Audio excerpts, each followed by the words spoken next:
Hello అండి, నేను మీ సునీత. ఈరోజు మార్గశిర మాసం మొదటి లక్ష్మీ గురువారం పూజ నేను ఎలా చేసుకున్నానో ఈ వీడియోలో మీకు చూపిస్తాను. నేను చేసే పూజ ఏదైనా సరే ఆ పూజ గురించి ముందుగా తెలుసుకుంటాను. పూజకు కావాల్సిన ప్రసాదం, పూజా విధానం, వ్రత కథలు ఏమైనా ఉన్నాయా, ఎలా చేసుకుంటే అమ్మ కరుణా కటాక్షాలు మన మీద ఉంటాయి అని ముందుగా తెలుసుకుంటాను. పురాణ కథలలో ఎలా అయితే ఉంటాయో ఇంచుమించు నేను కూడా అలానే ఫాలో అవుతాను.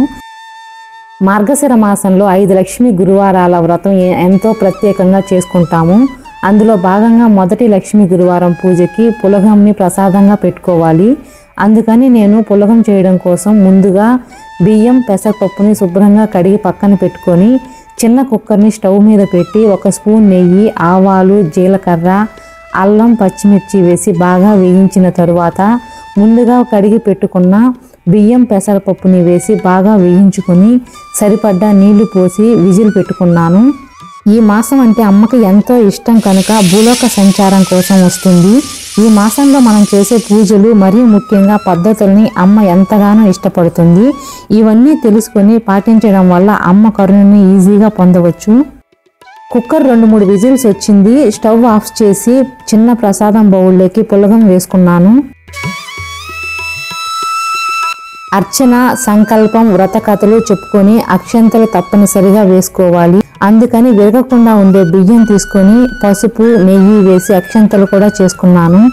ఈ మార్గశిర మాసంలో అమ్మవారిని కనక మహాలక్ష్మి రూపంలో పూజించవచ్చు. లక్ష్మీ కళ ఉట్టిపడడం, ముగ్గులు వేయడం, ఇంటి సింహద్వారంని లక్ష్మీదేవిగా భావించి ద్వార పూజ చేయడం, అమ్మవారి పాదాలతో మన ఇంటి ముంగిటిని అలంకరించి సిరులు కురిపించే ఆ శ్రీ మహాలక్ష్మిని ఆహ్వానించవచ్చు. ఈ మాసం ప్రత్యేకత ముగ్గులు, పరిశుభ్రత, ప్రశాంతమైన వాతావరణం ఉండడం వల్ల అమ్మ ముల్లోకాలలో ఎక్కడ ఉన్నా ప్రకృతి రూపంలో అనుగ్రహించగలదు. కనుక ఈ మాసంలో ఈ చిన్నపాటి నియమాలను పాటించి లక్ష్మీ గురువాల వ్రతంను ఆచరించడం వల్ల అంతా శుభమే కలుగుతుంది. అందుకని నేను పూజా రూమ్ని శుభ్రపరిచి ఫ్లవర్స్ పెట్టి ముగ్గు వేసుకొని సాక్షాత్తు అమ్మవారు వచ్చి ఇక్కడ కూర్చుంది అనేటట్టుగా పాదాలను వేసుకొని పసుపు, కుంకుమ, పుష్పాలను పెట్టి అలంకరించుకున్నాను. ఈ మాసంలో ప్రత్యేకంగా అమ్మవారి పాదాలను వేసుకొని పూజ చేసుకోవాలి. పూజ ఒక్కరం చేసినా కూడా నియమాలు మాత్రం ఇంట్లో ఉన్నవారు అందరూ కూడా పాటించాలి. అలా పాటించినప్పుడే ఆ పూజ చేసిన ఫలితం వస్తుంది అని తెలుసుకున్నాను. మేము ఎన్ని సమస్యలు ఉన్నా, ఎలాంటి పరిస్థితులు వచ్చినా ప్రశాంతంగా ఉండాలి, గొడవలు పడకూడదు. ఈ మాసం అనే కాదు, ప్రతిరోజు ఇలానే ఉండాలి. అది వ్రతం లేదా నిత్య పూజ ఏదైనా సరే మేము ప్రశాంతంగా ఉండడం అలవాటు చేసుకున్నాము. అది అమ్మవారికి బాగా నచ్చింది అనుకుంటా. ఆ తల్లి ఎల్లప్పుడూ నా దగ్గరే ఉండి ఎల్లవేళలా నన్ను, నా కుటుంబాన్ని రక్షిస్తుంది. ఇలాంటి వాతావరణం ఏ ఇంట ఉన్నా ఈ మాసంలో అమ్మ అనుగ్రహం కలుగుతుంది. నేను చేసే ప్రతి పూజలో చిన్న చిన్న టిప్స్ ను కూడా ఫాలో అవుతాను. నాకు కుదిరిన ప్రతిరోజు బ్రహ్మముహూర్తంలో పూజని ఆచరించడం బాగా అలవాటైంది. ఆ టైంలో చేసుకునే పూజ, మనం చదివే స్తోత్రాలకి ఎక్కువ ఫలితం వస్తుంది. నేను అది తప్పకుండా పాటిస్తాను. ఇప్పుడు అమ్మవారిని ఏర్పాటు చేసుకోవడానికి చిన్న పీఠం పైన తమలపాకులు పెట్టి లోటస్ స్టాండ్లో కొంచెం బియ్యం వేసి అమ్మని పెట్టుకొని అక్షంతలు వేసి ఆహ్వానించుకున్నాను. ముందు రోజు ఉపయోగించిన దీపాలను ఈ రోజు వాడకూడదు. శుభ్రంగా క్లీన్ చేసుకుని పసుపు, కుంకుమ బొట్లు పెట్టుకున్న తర్వాతే మనం పూజా రూమ్ లో పెట్టి దీపాలను వెలిగించుకోవాలి. జిడ్డు కారుతూ నల్లగా శుభ్రం లేకుండా ఉండే వాటిని ఉపయోగించకూడదు. కుదిరితే ముందు రోజే శుభ్రపరచుకొని పూజకు ముందుగా పసుపు, కుంకుమ బొట్లు పెట్టుకోవాలి. ఇలా ఈ రోజే కాదు, ప్రతిరోజు చేసుకుంటే మంచిది. ఈ నెల రోజులు పాటించడం వల్ల మనకి అది అలవాటుగా మారి ప్రతిరోజు ఇలానే చేసుకుంటాము. అందుకనే ప్రతి మాసంలోనూ లేదా 41 రోజులు దీక్షగా చేయడం వల్ల అలవాటు అవుతుంది అని నియమాలు, దీక్షలు చేస్తూ ఉంటారు. నేను చేసే పూజలో అతి ముఖ్యంగా ఎంతో పవిత్రమైన తమలపాకులను ఉపయోగిస్తాను. ఎందుకంటే 3 అమ్మలు కలిసి తమలపాకులలో ఉంటారు.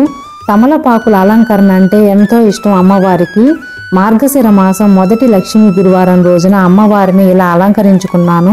మార్గశిర మాసం వ్రతంకి తప్పకుండా కథ చదువుకోవాలి. పూజకి ఎంత ఫలితం ఉంటుందో వ్రత కథ విని ఆ కథలో మనం ఏమి తెలుసుకున్నామో అది పాటించడం వల్ల ఆ పూజకి ఎక్కువ ఫలితం వస్తుంది.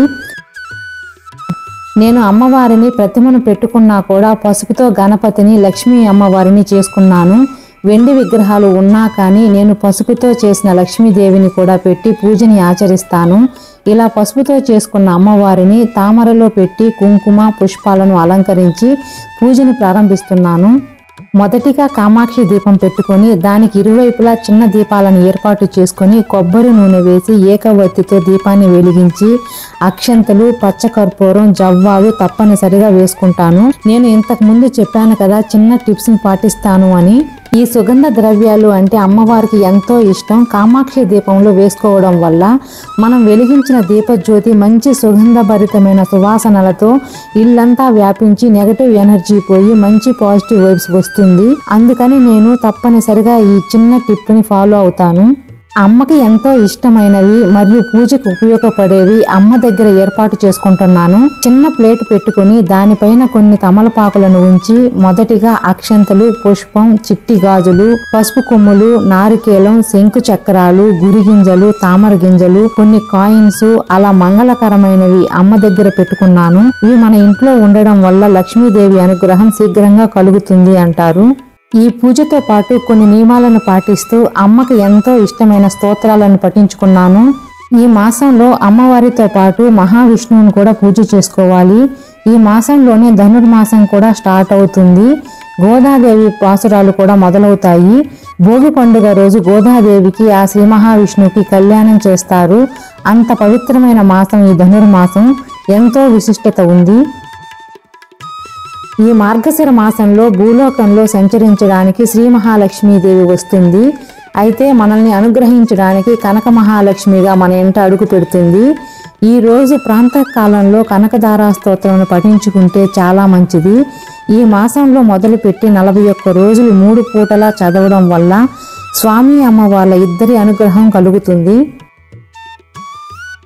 అమ్మకి పాదపూజ చేసుకుని పసుపు కుంకుమలను కూడా ఇక్కడ ఏర్పాటు చేసుకున్నాను. మార్గశిర మాసంలో మొదటి లక్ష్మీ గురువారం రోజున పెట్టుకోవలసిన ప్రసాదం పులగం చేశాను కదా, అది కూడా పూజలో పెట్టుకుని పండ్లు, అమ్మకి తాంబూలం అలా అన్ని పూజలో పెట్టుకుని పంచోపచారాలతో పూజను చేసుకున్నాను. పూజ అయిన తరువాత తప్పకుండా వ్రత కథ చదువుకోవాలి. అమ్మకి పాద పూజ చేసుకుని పసుపు కుంకుమలను కూడా ఇక్కడ ఏర్పాటు చేసుకున్నాను. మార్గశిర మాసంలో మొదటి లక్ష్మీ గురువారం రోజున పెట్టుకోవలసిన ప్రసాదం పులగం చేశాను కదా, అది కూడా పూజలో పెట్టుకుని పండ్లు, అమ్మకి తాంబూలం అలా అన్ని పూజలో పెట్టుకుని పంచోపచారాలతో పూజ చేసుకున్నాను. పూజ అయిన తరువాత వ్రత కథ చదువుకున్నాను.